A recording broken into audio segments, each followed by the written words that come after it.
আরও একটি বিশ্বকাপ খেলার ইচ্ছে প্রকাশ করেছেন পর্তুগিজ সুপারস্টার ক্রিস্টিয়ানো রোনালদো। এবারের ইউরোই শেষ নয়, হয়তো 2026 বিশ্বকাপও মাঠে দেখা যেতে পারে CR7-কে।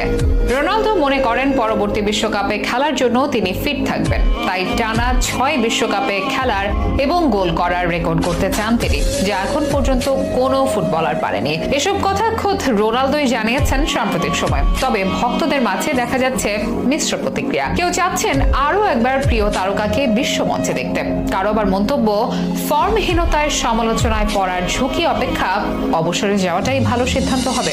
তবে রোনালদো যেন বদ্ধপরিকর 2026 সালেও খেলার জন্য, যখন তার বয়স হবে 41। এটি কি ক্রিস্টিয়ানো রোনালদোর লড়াকু মানসিকতা, নাকি নেহাতি কোনো পাগলামি, নাকি চির প্রতিদ্বন্দ্বী লিওনেল মেসির দিকে তাকিয়ে তিনি?